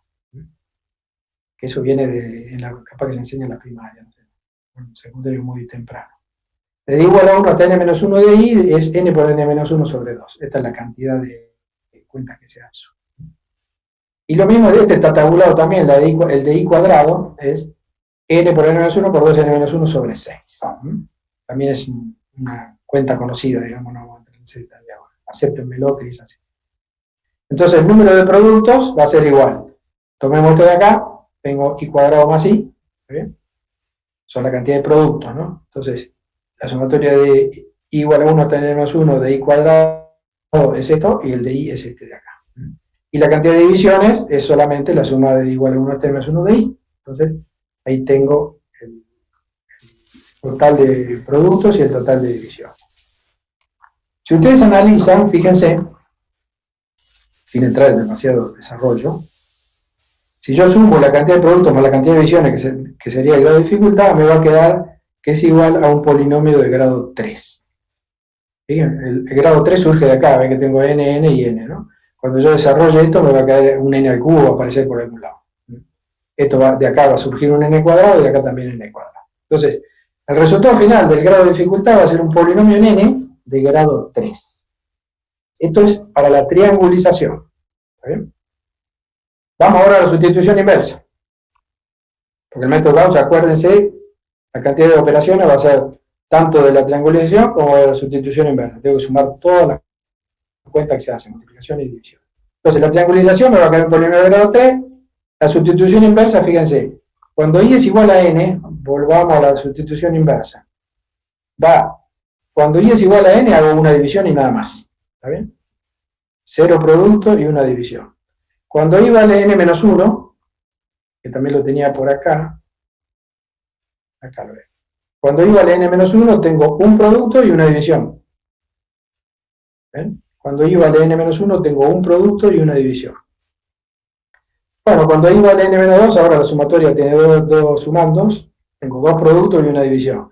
Cuando vale n menos 3, tengo tres productos y así sucesivamente, ¿no? Eso se ve claro. Hasta que llego a la primera fila, tengo n menos un producto y una división.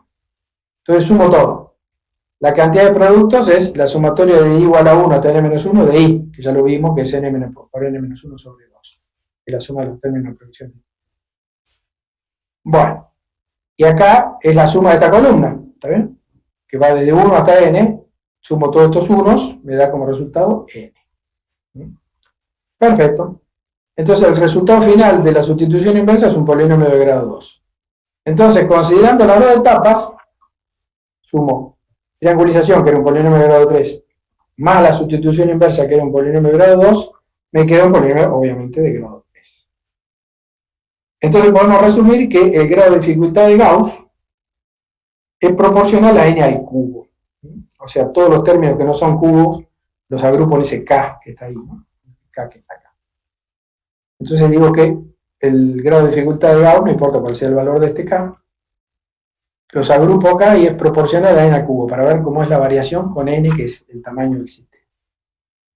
Entonces volvamos, por supuesto esta cuenta la hago suponiendo k igual a 1, ¿no? Si n igual a 50, ¿se acuerdan que habíamos visto para Kramer que daba ese número ridículo el día 47 años?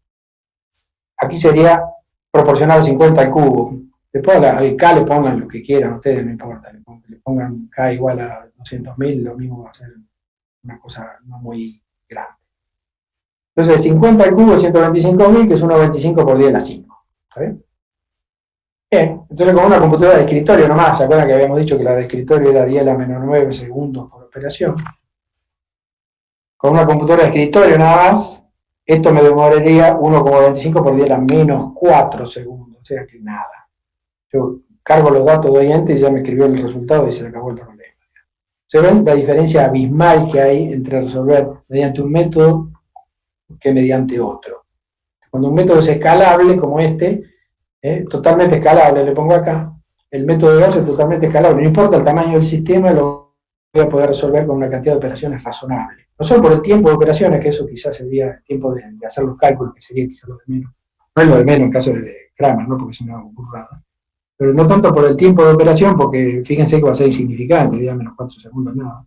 O le pongo cualquier tamaño del sistema, le pongo en vez de un sistema de 50, le pongo un sistema de 5.000, lo mismo, va a ser una cosa bastante manejable, ¿no? Va a ser unos poquitos segundos. Entonces, y aparte la cantidad de operaciones no es excesiva, en consecuencia el resultado va a ser de una calidad aceptable, es decir, voy a obtener un sistema cuyo resultado va a ser, si yo sustituyo la solución que yo encontré en el sistema, va a ver que verifica. La diferencia va a estar de repente allá al fondo, en la décima cifra significativa, va a encontrar alguna diferencia con lo que debería hacer por haber hecho todas estas cosas. Bien. Y el error ese de redondeo que yo les hablaba, de que cuando yo hago muchas cuentas se nota, es muy fácil de verificar.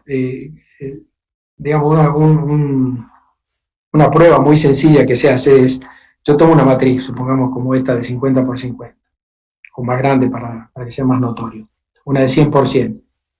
De alguna manera le voy a invertir la matriz, supóngase que ahora enseguida vamos a ver cómo se invierte la matriz. Pero entonces yo hago la inversa de la matriz, la obtengo. Si yo esa inversa que obtuve la multiplico por la matriz original, me tiene que dar la matriz identidad, lógicamente, ¿no?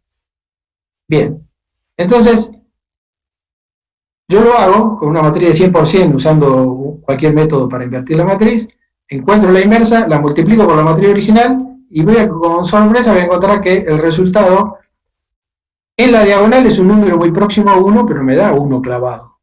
Y los que están fuera de la diagonal, que tendría que dar todo 0 en la identidad, me dan un número muy próximo a 0, pero no me dan 0. Entonces ahí ustedes se dan cuenta cómo es el tema de los errores que se acumulan. Y cuanto más grande es la matriz, más es la diferencia. En la diagonal me da más lejos de 1 y fuera de la diagonal me da más lejos de 0. O sea que no es nada de un punto a no tener en cuenta el asunto del error de redondeo. O sea que, ¿para qué les digo esto? Cuando resuelvan un problema, siempre tienen que buscar el método que lo resuelva con la menor cantidad de cuentas. ¿Por qué? Porque van a obtener un resultado de mejor calidad. Entonces, eso se tiene que grabar. Entonces, cuando yo les diga, tengo este método para resolver, tengo este otro, ¿con cuál me quedo? Bueno, usted tiene que analizarlo por ese lado. Me voy a quedar con el método que me resuelve el problema, haciendo la menor cantidad de operaciones aritméticas posible. Bien. Entonces yo creo que antes de llevar con el método de Gauss-Jordan, que son, me va a llevar unos minutitos nomás, pero de todas formas, ya que llevamos ya 1 hora de clase, yo creo que sería el momento de hacer un pequeño break de 10 minutos, no sé si le parece. Son 11:05, hasta las 11:15 paramos un ratito para descansar. Yo descanso un poco la voz y ustedes se duermen una siestita.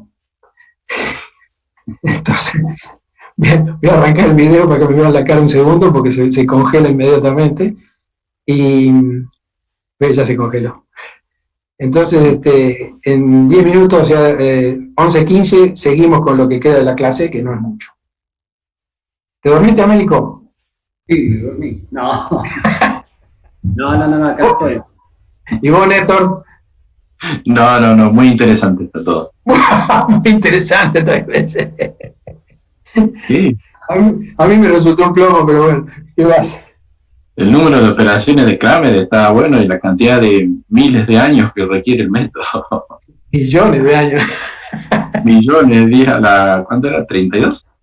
No, la 47 creo que era, no me acuerdo, ¿eh? Volvemos para atrás.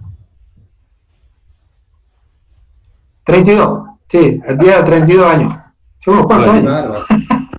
Unos cuantos milenios. Claro. Entonces, no, pero lo peor no es eso, porque suponete que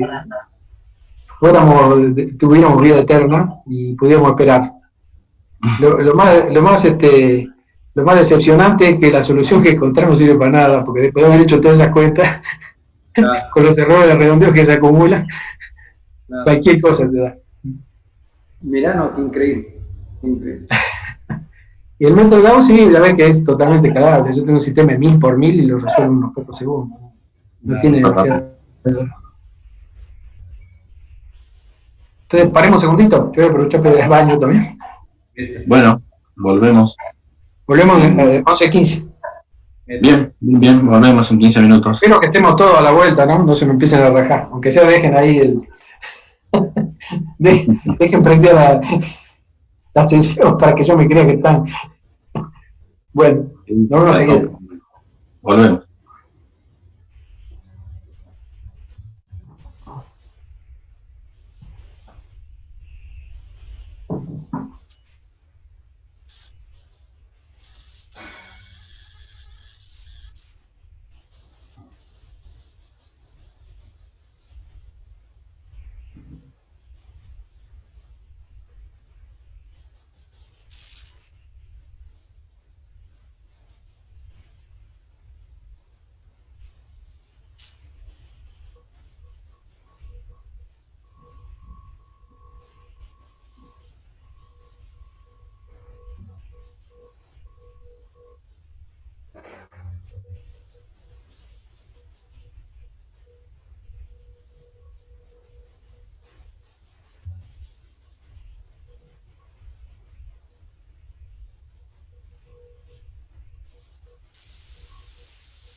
Bueno, si nos vamos acomodando, así continuamos y ya terminamos porque no queda mucho.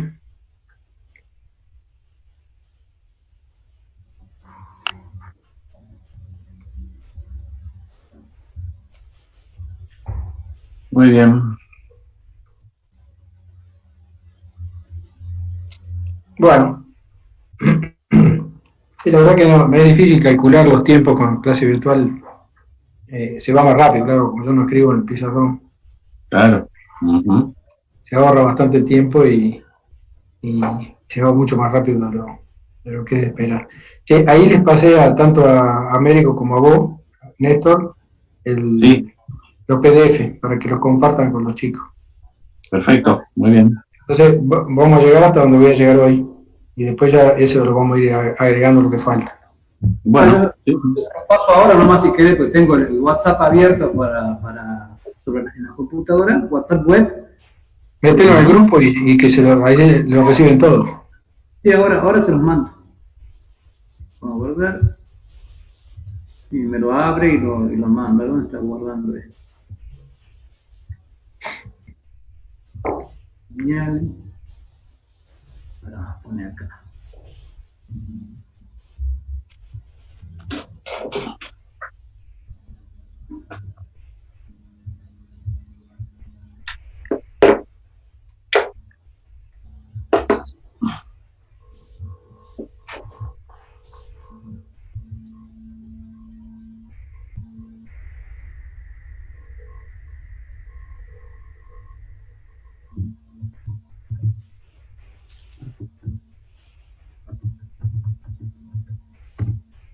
Bueno, sigamos entonces. Digamos.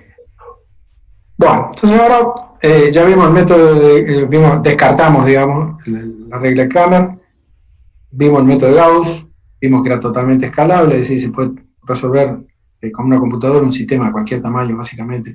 Para los problemas normales de ingeniería, sobra, digamos.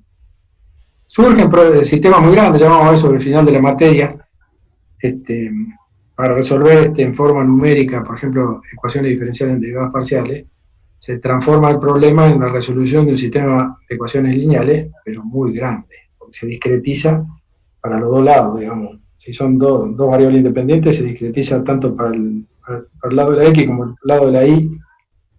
Supóngase yo hago un reticulado de 100 por 100, me queda un sistema de ecuaciones lineales de 10.000 ecuaciones que tengo que resolver para resolver ecuaciones diferenciales en derivadas parciales. Entonces, surgen en realidad en problemas reales de ingeniería, surgen sistemas lineales muy grandes, pero todos son manejables por Gauss. Y después vamos a ver otro método, otra familia de métodos que son los métodos iterativos, que todavía tienen un grado de dificultad menor que Gauss, es decir, mejora la performance, es decir, resuelve el problema con menor cantidad de cuentas, pero tienen ciertas condiciones, por eso es importante eso, hay que analizar el problema bien, a ver si el problema es apto para ser resuelto por determinado método, y luego que decidí la aptitud del coso, entre los métodos, la aptitud, es decir, que lo puedo resolver con este método, me fijo los métodos competidores dentro de la misma familia, cuál es el que lo resuelve con menor cantidad de cuentas, y con ese me voy a quedar. Básicamente, esa es la selección que voy a hacer. Claro que ustedes como ingenieros básicamente no van a programar esto, digamos, la idea ahora es que entiendan cómo funciona el método, para eso que se les enseñe todo el desarrollo y lo van a practicar en el práctico. Pero en general, ustedes como ingenieros van a tener acceso a la resolución mediante alguna biblioteca de programa ya que van a tener, a la cual van a tener acceso, pero el problema es que esas bibliotecas de programa no me eligen el método para mi problema. Eso es función de ustedes. Analizan el problema, ven cuál es el mejor método y luego se buscan algo que ya esté hecho, programado para el método que ustedes eligieron que era el adecuado. Bien, entonces el método de Gauss, totalmente escalable, lo podemos usar para cualquier tamaño de sistema sin problema. Y entonces ahora vamos a ver otros métodos alternativos que tienen algunas cosas interesantes para tener en cuenta. Bien, entonces el primero que vamos a ver de estos es el método de Gauss-Jordan, que es muy parecido. Consiste, ¿se acuerdan que el método Gauss decía, consiste en transformar el sistema en un equivalente donde la matriz de los coeficientes es triangular superior? Bueno, básicamente es lo mismo, pero ahora vamos a decir, consiste en transformar el sistema en un equivalente donde la matriz de los coeficientes es diagonal ahora. Entonces, dado el sistema, lo tenemos acá abajo, dado el sistema de ecuaciones lineales, A por X igual a B, lo voy a transformar en un equivalente, recuerden, sistema equivalente, sistema que tiene la misma solución, en un equivalente donde la matriz de los coeficientes es diagonal. Entonces, ¿qué ventaja tiene eso? No hay que hacer la famosa sustitución inversa. Acá despejo cada uno de la ecuación que le corresponde y listo. No tengo más, no hay problema. No hay sustitución inversa. Bueno, lo vamos a abreviar. Ustedes después vean los PDF, eso que les van a pasar, y se van a dar cuenta que esto es muy similar.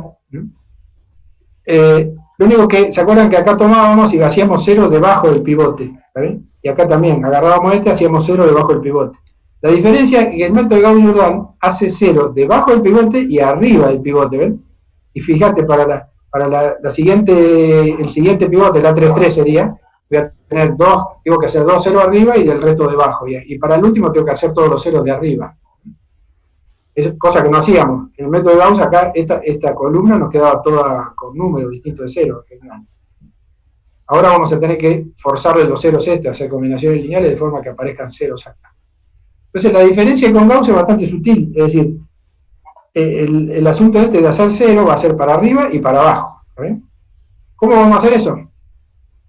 Bueno, acá vamos desde 1, ¿se acuerdan que K iba desde 1 hasta n-1? Es decir, el último pivote era la penúltima columna. Bueno, ahora vamos a llegar hasta la última, porque tenemos que hacer ceros encima. Recordemos, en la última tengo que hacer todos estos ceros arriba. Entonces tengo que llegar hasta n. Y íbamos desde K más 1 hasta n. ¿De acuerdo? Es decir, la fila la barríamos desde el siguiente del pivote, para abajo, ahí hacíamos los ceros, para arriba no hacíamos nada. Ahora sí, vamos desde la primera hasta la última, porque vamos a hacer 0 encima de la diagonal y debajo de la diagonal. Pero tenemos que tener la precaución de que I sea distinto de K, es decir, a ver, parece que voy a estornudar. Voy a tratar de no estornudar, pero no sé si voy a poder. Espero que me voy a poner el barbijo para que no vaya por el ciberespacio. Bueno, parece que pasó. Entonces voy desde 1 hasta n porque tengo que hacer ceros encima y debajo de la diagonal, y me tengo que saltear diagonal porque ese me interesa que quede distinto 0. Y J sí, ese va como antes de K más 1 hasta n. Entonces, es muy sutil la diferencia. Dentro del procedimiento del algoritmo es lo mismo. Lo único que las variaciones de los subíndices son diferentes y hay que tomar esta precaución de saltear el término correspondiente al pivote. Bueno, una vez terminado esta etapa, que después con Néstor lo van a ver el práctico, llevarlo a la práctica es muy fácil. Agarran lo que tienen hecho para Gauss y le hacen 2 modificaciones y queda ya listo para Gauss-Jordan. Y no hay sustitución inversa, como decíamos, porque directamente calculo cada XY despejando lo de la fila correspondiente, B sub I, sub A sub I para todos. ¿Sí? ¿Qué contra tiene? Bueno, si se calcula, no lo vamos a hacer porque es un plomo, pero el grado de dificultad de Gauss-Jordan es proporcional también a n cubo. ¿Se acuerdan? Esa era la proporcionalidad que tenía Gauss. Pero se demuestra fácilmente que su constante de proporcionalidad es mayor. Es decir, el grado de dificultad de Gauss es, si el grado de dificultad de Gauss es k por n cubo, el grado de dificultad de Gauss-Jordan es k' por n cubo, se demuestra que k' es mayor que k. O sea, el método Gauss-Jordan resuelve en una proporcionalidad con respecto a n cubo, es decir, con que sea proporcional a n cubo yo me garantizo que es escalable, ya con eso resuelvo cualquier tamaño de sistema. Pero hilando fino, ya lo decía yo recién, voy a tratar siempre de resolver el sistema con la menor cantidad de operaciones aritméticas posible. El método Gauss-Jordan lo resuelve haciendo un poco más de cuenta, constante de proporcionalidad es mayor. Es decir, si yo tengo que resolver un sistema lineal solamente, no tengo que hacer otra cosa. La elección entre estos dos es Gauss. Si bien Gauss-Jordan, uno dice sí, pero no tengo que hacer la sustitución inversa, pero hace un poco más de cuenta. Y yo tengo que ser amarrete con eso. Es decir, tengo que tratar de resolver el sistema con la menor cantidad de cuentas posible. Y lo vuelvo a repetir, ¿para qué? para obtener un resultado final de mejor calidad, es decir, más acorde con lo que sería si yo no estuviera trabajando con una computadora. Bien, vamos de nuevo. Entonces, esta es la forma de hacerlo, ya en el práctico lo van a probar. ¿Y para qué se usa el método de Gauss-Jordan? ¿Para qué se los enseño? Bueno, porque tiene un subproducto muy interesante que es la inversión de matrices. La utilidad de Gauss-Jordan básicamente es la inversión de la matriz de los coeficientes. Entonces, ¿cómo se hace eso? Es muy sencillo y fácil de imaginar, después en el práctico lo van a ver en detalle. Bueno, se arma una matriz más grande, digamos, tengo la matriz A, acá, que llega hasta esta línea punteada. Esta es la matriz de los coeficientes. En la columna n más 1, que sería la columna siguiente acá, pongo los términos independientes, todos. Y luego acá, después de esta otra línea punteada, a la derecha le meto una matriz identidad del mismo tamaño que la matriz de los coeficientes. Entonces, como resultado de esto, me queda una matriz grandota que tiene n filas, igual que el sistema original, pero tiene ahora 2n más 1 columnas. Tiene n acá, n en la matriz identidad, y tiene esta columna más en el medio. Bien, armo ese matrizón, por decirlo de alguna manera, y aplico el método, teniendo en cuenta toda esta matrizota. Es decir, voy a llegar con j hasta 2n más 1. Pero hago lo mismo, ven, q igual al caso de acá, y k igual a 0, para acá de 1 hasta n, como decíamos, tengo que llegar hasta la n para poner los ceros aquí arriba. Y va desde 1 hasta n, salteando el término pivote, y j va desde k más 1 hasta 2n más 1 ahora, porque le agregué todas estas columnas. ¿Sí? Bien, aplico el método de Gauss-Jordan, así como lo puse acá, realmente esta hoja la tendría que escribir de vuelta porque quedó medio feo ahí, pero bueno, básicamente se entiende que es lo mismo, pero el j va hasta 2n más 1. Yo le aplico a esta matriz que está acá, le aplico el algoritmo este que puse acá a la derecha, ¿y qué me va a quedar? Me queda acá una matriz diagonal, ¿se acuerdan? Cuando aplico el método de Gauss-Jordan, transformo el sistema en un equivalente con la matriz de coeficiente diagonal. Acá me aparece una columna que yo le llamé con la letra C, esto es B, eran los términos independientes, yo le llamé C, son unos números, digamos, que por ahora no tienen ningún otro significado. Una columna con números. Y acá a la derecha me queda una matriz que los elementos de la matriz los nombré con la letra D, que todavía tampoco tiene ningún significado. Aplico entonces el método de Gauss-Jordan y me queda este engendro, por decirlo de alguna manera. Una matriz diagonal acá, un vector acá en el medio de la línea punteada, y acá me queda una matriz llena de números. Bien, ¿cómo sigue esto? Bueno, cada fila de esta matriz la divido por el término diagonal de la primera parte. Toda esta fila la voy a dividir por A11, toda esta segunda fila la voy a dividir por A22, la tercera por A33, y así sucesivamente, la última la voy a dividir por el ANN. Bien, hecho eso, divido cada fila por el elemento diagonal de A, entonces me va a quedar ahora así, acá me va a quedar la identidad, al dividir, me quedan unos acá. Acá en el medio donde estaban esas letras C, que yo no sabía qué eran, al dividirlo, me va a quedar la solución del sistema lineal, y acá a la derecha me va a quedar la inversa de la matriz de los números.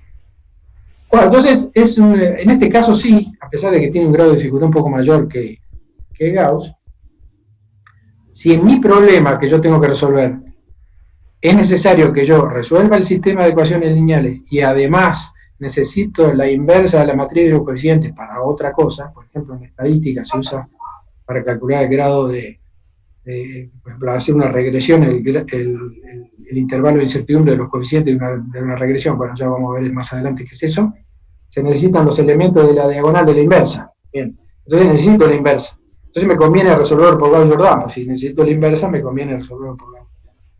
Entonces, mato dos pájaros de un tiro, es decir, resuelvo el sistema y encuentro la inversa de la matriz de los coeficientes que la voy a usar para otra cosa. Entonces, como conclusión final de esto, si además de resolver el sistema necesitamos la inversa de A para otra cosa, el método adecuado es Gauss-Jordan. Ahora, si yo le doy un problema que solo requiere de resolver un sistema de ecuaciones lineales, entonces el método adecuado es el método de Gauss. ¿Por qué? Porque tiene menor grado de dificultad que el de Gauss. Es decir, siempre voy a elegir para un determinado problema el método que me lo resuelva con la menor cantidad de operaciones posible. En este caso va a ser, si yo solo quiero resolver el sistema, va a ser Gauss. Si quiero resolver el sistema y encontrar la inversa de la matriz de coeficientes, me conviene usar el método de Gauss-Jordan porque con con el n cubo ese de grado de dificultad, hago las dos cosas. Buenísimo. Entonces esto ya lo dejo para que Néstor me lo siga en el plan.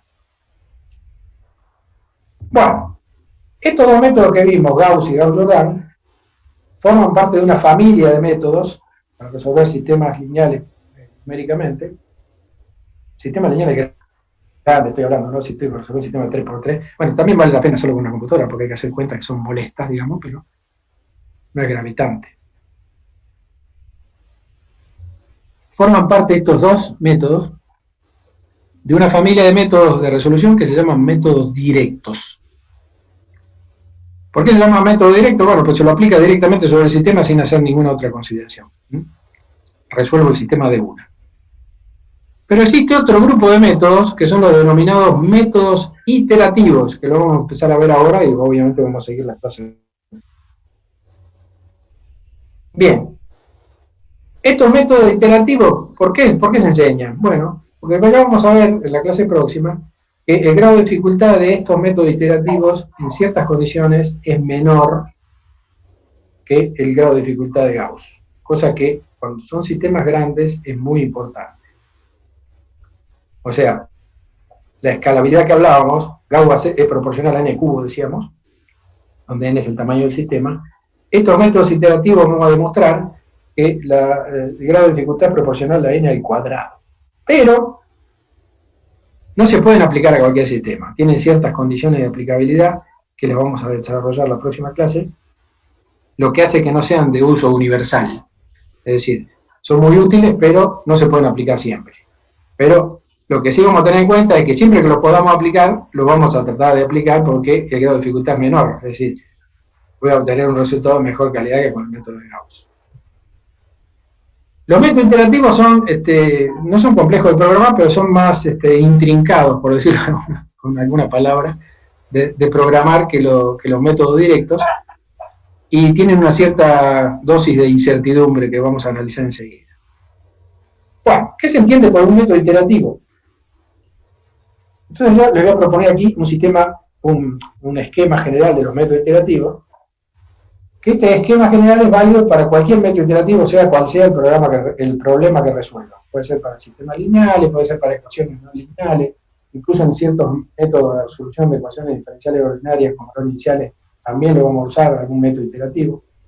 Bien, entonces los métodos iterativos, en general, como su nombre lo indica, digamos, el decir que un método es iterativo, estoy diciendo que se ajusta a este esquema que yo les propongo aquí con estos cuatro etapas.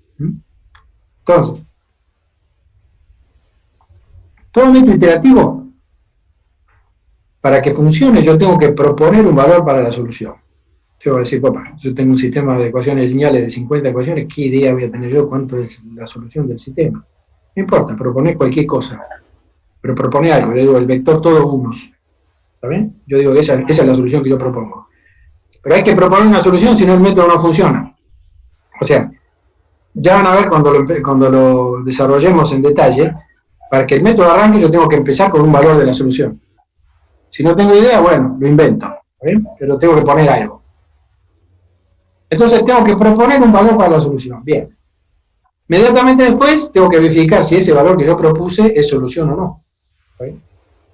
Si se da la casualidad que yo propongo un valor, tengo un sistema de 50 por 50, propongo un vector de 50 y le pego a la solución, mirá, sucede una vez cada 2,5 millones de años más o menos, o si sucedió alguna vez no creo, sería muy azaroso. Pero bueno, verifico si ese valor que yo propuse es solución, generalmente va a ser que no, pero si es sí, listo. ¿Por qué le pongo ese sí? A pesar de que nunca va a salir por ahí, porque vamos a seguir dando vueltas y me voy a ir acercando a la solución, en algún momento va a salir.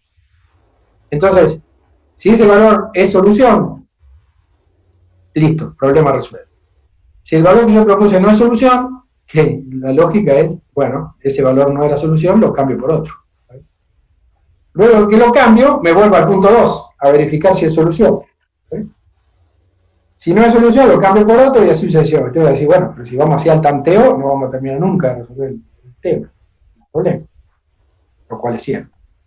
Entonces la idea es, el punto 3, ese cambiar el valor de la solución, es el punto clave de los métodos iterativos. Es decir, la forma que yo voy a cambiar el valor de la solución propuesta o de la solución que se fue generando a medida que fui dando vuelta, es lo que determina la característica de un determinado método.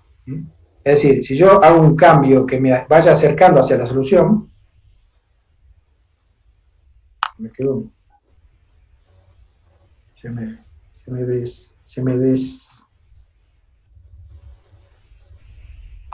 espera, que se me salió el cuestión este.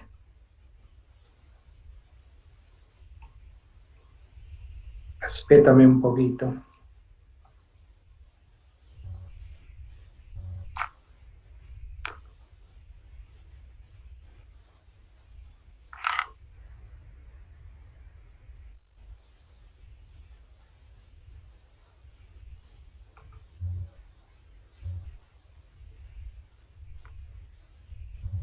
Wait a minute.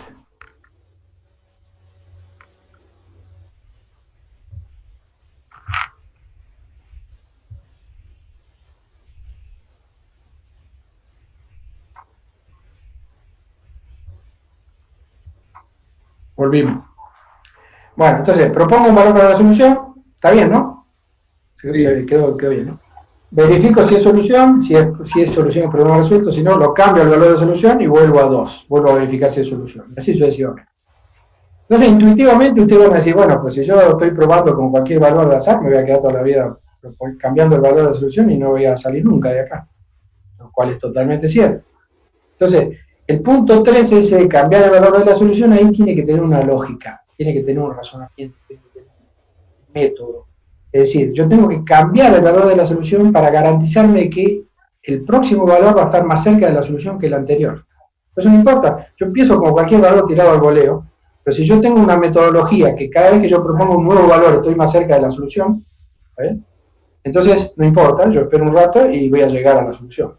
Voy a dar vuelta entre el punto 2 y el punto 4, ¿está bien?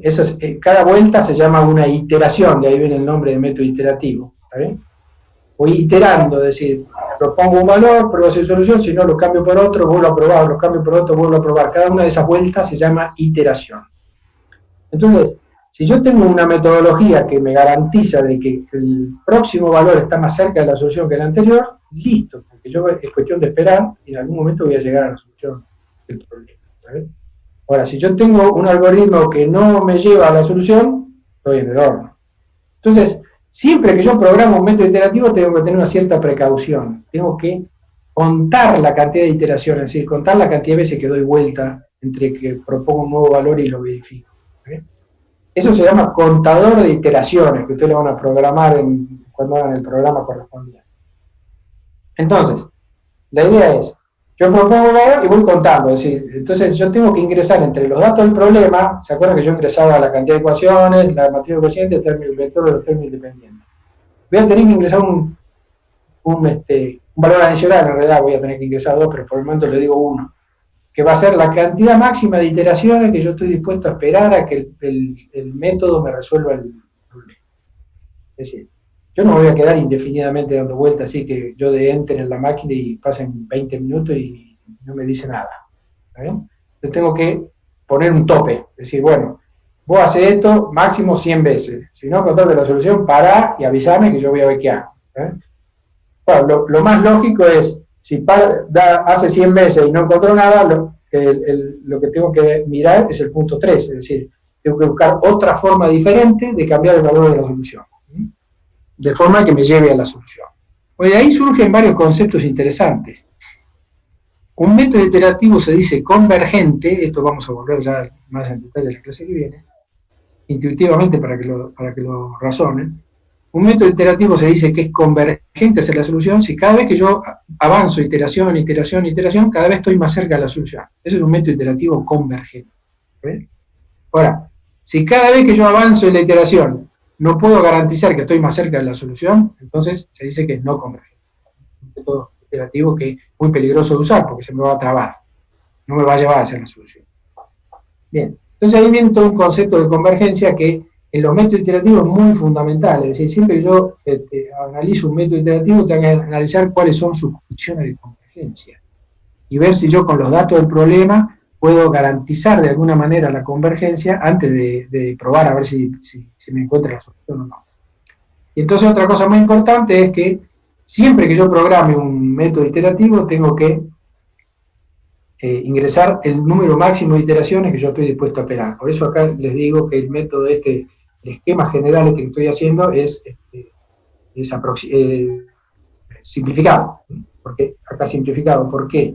Porque el método iterativo necesariamente, cuando usted lo programe, le tiene que poner un contador de iteraciones.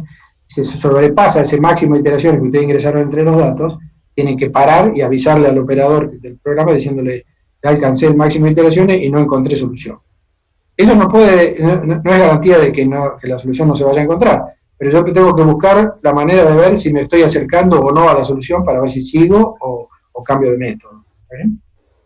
Entonces, estos métodos iterativos, ustedes al ver que se rigen por este esquema, le ven ciertas dificultades, porque yo el método de Gauss, lo único que necesito es el sistema lineal y aplico el método y lo resuelvo. En este caso, no solo necesito el sistema lineal, sino necesito proponer un valor para la solución, y generalmente no tengo ni idea de cuál es el valor para la solución. Eso es un punto en contra, digamos, tengo que proponer un valor. Y después tengo que ver una forma de cambiar el valor de la solución, porque seguramente el que propuse en primera instancia no va a ser solución, entonces tengo que ver una forma de cambiar ese valor que propuse inicialmente, sucesivamente en cada iteración, para que me vaya acercando a la solución del problema. ¿Y cómo hago también? El punto 2 también es importante, ¿cómo hago para verificar esa solución? Bueno, en el sistema lineal es fácil porque sustituyo el vector X y hago la cuenta con la matriz A y veo si me da B. Es fácil esa, ¿no? Pero ya vamos a ver otras alternativas más sencillas. Bien, entonces, los métodos iterativos son más complejos de programar, más inciertos, porque son resultados, si no converge, el resultado es incierto, no me garantiza que encuentre la solución. Pero ya en la próxima clase vamos a analizar las condiciones de convergencia de los métodos de la familia de los métodos iterativos para resolver este tipo de problemas, y ver que vamos a encontrar que antes de empezar a resolver el sistema, nosotros vamos a poder muy fácilmente verificar si puedo garantizar la convergencia. De forma de que cuando yo aplico el método ya tengo la certeza de que no importa cuántas iteraciones demore, la solución sí la voy a resolver. Y un punto interesante es que ya van a ver que el grado de dificultad es proporcional a n al cuadrado, cosa muy interesante, es un orden de magnitud menos que el método Gauss, lo cual es importantísimo en el sistema de gran tamaño porque me implica que eso voy a hacer una cantidad de operaciones muy significativamente menor, y en consecuencia la calidad del resultado obtenido va a ser significativamente mejor. Bueno, eso es lo que tenía programado para hoy. Le podría haber puesto un poco más, pero me parece que con esto ya es momento de hacer algún práctico para romper el hielo y poder avanzar ya la próxima clase con los métodos iterativos, el próximo jueves. Después vienen 2 jueves, después del próximo, vienen 2 jueves que no hay clases porque es el receso de invierno, no se habilitan las clases virtuales. Entonces, vamos a hacer un stop ahí, y después tenemos ya programadas las clases hasta el día 13 de agosto, que es jueves. Ya están acordadas, digamos, agendadas. ¿Por qué hasta el 13 de agosto? Bueno, porque no se sabe qué va a pasar, digamos, en principio, a partir del 15 de agosto quizás se retome la presencialidad. No hay nada en firme por eso, ¿no? Entonces ahí veremos si se retoma la presencialidad, continuaremos de otra manera, digamos, las clases que faltan. Y si no se retoma la presencialidad, que yo creo que es lo más probable, si no se retoma la presencialidad, luego del 13 de agosto, el jueves siguiente, vamos a seguir con clases virtuales hasta más adelante. Y después les quiero comentar también, para que les puede resultar interesante, no hay nada oficial ni resuelto, pero ya se está conversando en la escuela, en todas las escuelas, ¿no? En la facultad, se está conversando cómo se van a hacer las evaluaciones virtuales en el caso de que no se puedan hacer presenciales. Es una posibilidad que hay que tener en cuenta porque es muy probable que suceda eso. Bueno, todavía no hay acuerdo ni nada firme, pero en principio lo que se estuvo hablando es que las evaluaciones virtuales, podemos armar cuestionarios virtuales y ustedes lo pueden resolver desde su casa. Eso es hacerlo. Lo que sí es importante que tengan en cuenta es que no se va a dejar nadie libre por las evaluaciones virtuales. Es decir, se toma la evaluación virtual y va a servir a los que aprueban, le va a servir porque pueden promocionar la materia. Eso es un punto interesante.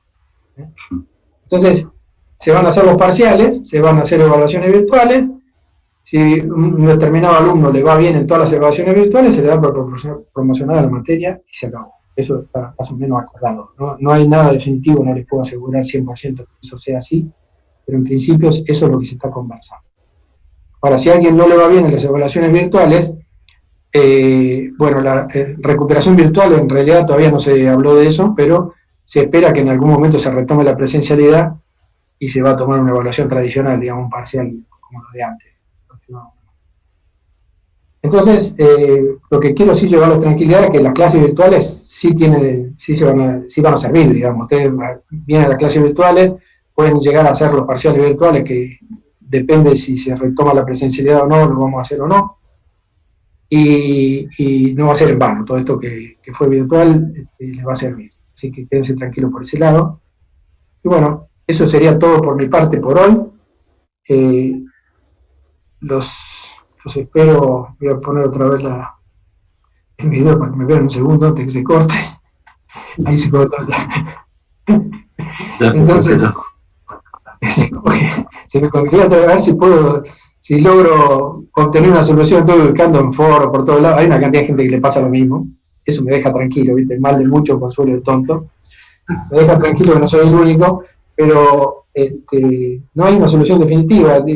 Ahí la gente de Zoom contesta que está trabajando en el tema y que va a buscar una solución. Es con algunas cámaras, con algunos modelos de cámara web. Bueno, a mí me tocó, digamos, lamentablemente. De todas formas, que me vean a mí no cambia para nada la calidad de la clase. Lo que importa es que vean ustedes lo que yo escribí, los pizarrones, por decirlo de alguna manera, y que vean a ver si, cuando vean los prácticos ahora con Néstor, a ver si pueden lograr programar esto, ¿no? No sé, Néstor, cómo tienen previsto el asunto de escribir los programas en C y después cómo hacen para probarlo, ese es el tema, ¿no? Sí, bueno, vamos a tener clases el miércoles normalmente, ¿no? De 12 a... Los que no tengan cómo, suponete que están accediendo a la clase vía celular, no tienen cómo hacerlo correr, digamos, ¿y qué hacen en ese caso? Bueno, sí, ya vamos a ver ese miércoles y a hacer una tipo de encuesta, vamos a preguntar, averiguar bien quién no tiene máquina, ¿no? Y le vamos a buscar. Si tienen computadora en su casa no hay problema, digamos, vos le das la clase como siempre y la prueba de su máquina y se acabó. Ahora, de repente hay alguno que de repente no tiene computadora y accede a la clase virtual vía celular, pero no hay forma de hacer correr un programa en C++ dentro de un celular, así que... No. Pero estaría complicado. Bueno, hay aplicaciones, pero sí, es complicado de usar en el celular. Sí, podías usar, digamos, podés cargar en el teléfono el TeamViewer y vos le haces una máquina para que ellos puedan acceder virtualmente y ejecutarlo. Pero es muy engorroso escribir ahí en el celular, ¿no? Es bastante insalubre, por decirlo de alguna manera. Alfredo. Bueno, vamos a pensar de alguna forma, digamos. Alfredo, ¿me escucha? Sí, te escucho. Alfredo, ¿y algunas de las cuentas no se pueden hacer en el Excel? ¿Algunas de estas cuentas iterativas? Sí, pero hay que aprender a programar en Excel, que es más engorroso que programar en C++. Bastante más engorroso. Porque no es una programación tradicional que viste, el pseudocódigo que yo hice y la traducción al lenguaje es inmediata. Traducción a Excel, hay que dar un curso de Excel. Construyendo rápidamente. Sí se pueden resolver, no hay problema, pero lo tendríamos que encarar totalmente distinto esto. Bueno, claro. Entonces, sí, la programación en Excel nada que ver, ¿no? Hay que manejarse con celdas, ¿no? Es otra idea, digamos. Sí, lo hablamos el miércoles, pero por el momento yo creo que vamos a hacer trabajo en grupo, trabajo en equipo colaborativo y quien tenga la máquina quien tenga la PC y C++ instalado, van a tener que hacer, yo creo que por ahora, un trabajo colaborativo o comparten algo en Google Drive y van trabajando en equipo. Por el momento esa va a ser Yo pienso que podría ser interesante que vos compartas la pantalla de tu máquina y escribas un programa y lo hagas correr para que ellos vean cómo cómo es el resultado de la ejecución del programa. Digamos, pasar del pseudocódigo al lenguaje, escribir el programa, compilarlo, toda esa secuencia, digamos, que ellos harían en el práctico, la podés hacer vos con tu máquina y mostrándoles. El que tenga máquina te puede ir siguiendo. El que no tiene máquina, bueno, te va a seguir con la clase virtual grabada, que después le pueda ver para que con eso pueda, el día que pueda acceder a una computadora o se recupere la presencialidad, pueda ver ese video y reproducirlo en la máquina de la facultad. No sé si te parece. Sí, por supuesto, eso sí. Eso se puede hacer perfectamente. Y sí, digamos, vos despacito le vas escribiendo el programa, se lo compilás, le vas mostrando cómo se hace toda la secuencia, digamos. Y bueno, el que tiene máquina te va siguiendo con la máquina mientras vos haces eso y lo aprovecha como si estuviera en la facultad, digamos. El que no tiene computadora, lamentablemente, bueno, te va a quedar eso grabado de alguna manera para poder utilizarlo luego. No sé qué te parece. Sí, de mi parte, cuando yo les muestre, sí, por supuesto voy a usar el dev. El tema va a ser al revés, ¿no? Cuando tengan que presentar el práctico. Te presentan el video. El enlace del video encima. Te mandan un videito y acá está el práctico resuelto. ¿Querés dejar pantalla, Alfredo, así nos vemos?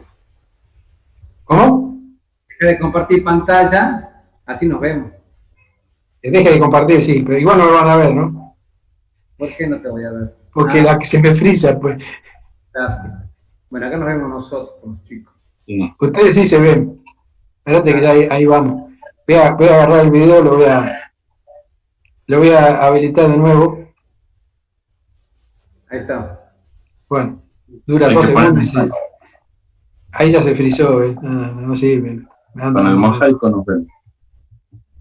Bueno, ahí está, a ver, vamos a poner el mosaico, a ver. Para que veamos todas las caras que se vean, digamos. Claro. Y el único frisado soy yo, che. Bueno. Hay una cantidad que están sin cámara, no podemos saber si están frisados o no, digo. Ahí alguien ha tomado un ojo. Ahí se ve un techo. Ahí se veía un techo. Bueno, algunos que ponen fotos. Está bien. Son unos cuantos, che. Bueno, espero que les haya servido. A ver, por acá en el chat qué dicen. Están preguntando por las clases. Pero ya... el próximo miércoles sí hay clase. El jueves también hay clase teórica. Después vienen 2 semanas de receso. Y claro, el miércoles 8 tienen práctico y el jueves 9 vemos la siguiente teoría. Luego, la otra semana vienen 2 semanas que no hay nada. Y después seguimos. Ya están agendadas hasta el 13 de agosto, ya les digo. A la espera de ver qué pasa, porque no quiero agendar más porque no sabemos si se va a volver a la presencialidad o no. De todas formas, ¿cuál jueves de feriado? ¿Quién pregunta ahí? No sé. Este jueves, es el jueves 9. 9 de julio. El 9 de julio. ¿No se corre ese? No, profe, es el super feriado, como se está diciendo. 9. Si no estamos en el horno, entonces volvemos dentro de 3 semanas. Tienes razón, el jueves que viene es feriado. Pero ellos usualmente, yo tenía un horario con ellos, Alfredo, que eran los lunes o miércoles de 13 a 15. Bueno, podemos usar eso. Preguntale, hay que consultar. Preguntale ahora a los chicos si ellos pueden del lunes de 13 a 15 o martes de 13 a 15. A ver. Ahí están los chicos, a ver, ¿pueden ustedes lunes de 13 a 15 o martes de 13 a 15?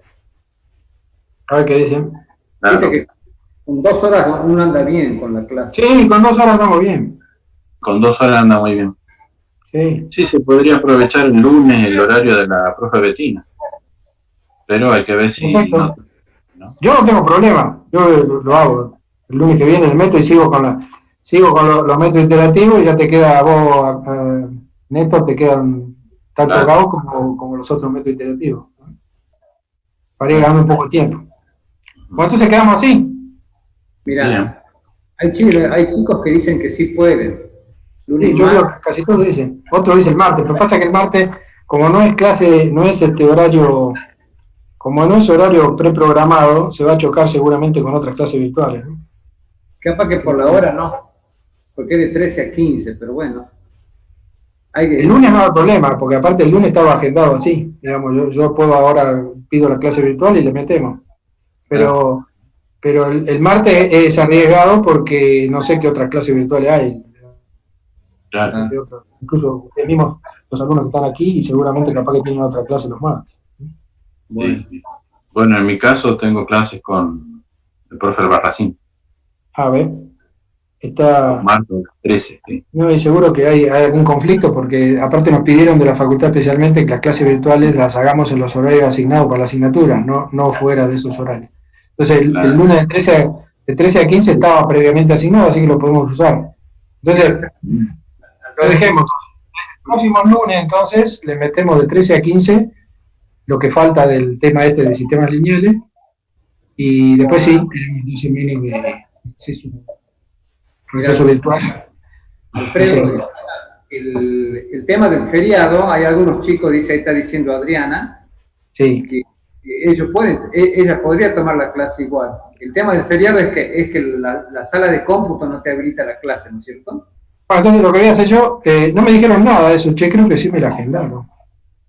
No Yo te voy, la yo voy a habilita. consultar y después por el grupo de WhatsApp vos les avisás, pero en principio quedemos para el lunes, ¿qué les parece? Bien. Bueno, Porque después, sí, el jueves vos podrías armar dos clases en el Zoom, dos clases de 40 minutos. Qué sé yo, el jueves arranca de 10 a 10:40 y de 11 a 12:40, con el Zoom personal nomás. Ah, voy a decir, si no me habilitan en cómputo. No te van a habilitar, no te van a Bueno, habilitar. Vos podés pero no sé habilitar. si ellos van a querer, no sé si tienen como es feriado, digamos, la facultad nos pidieron que observemos tanto el receso de invierno como los feriados que no demos clase, nos pidieron especialmente la facultad, Bueno, para no afectar la elección de los alumnos, digamos, si ellos quieren utilizar el feriado para otra cosa, que lo utilicen, digamos. La facultad no quiere invadir los derechos de los alumnos, digamos, que un día de feriado no hay que darle clase, digamos. tendrías que pedirle la clase del lunes, de 13 a 15, de 2 Por horas. eso, yo tomaría esa y la de jueves la dejamos, si no hay clase, no hay clase. De todas formas, yo voy a preguntar, a ver, porque creo que me la vi, no sé, cualquier novedad, en principio quedamos entonces para el lunes a las 13, bien. y después si hay algún cambio, se le va a avisar vía el grupo de WhatsApp. Perfecto. Bueno, nos despedimos nomás. Bueno, Muy bien. Nos Gracias por vemos. escuchar. Nos vemos Nos el vemos la miércoles. próxima. gracias, chao, hasta luego los alumnos. Chao, hasta luego a todos.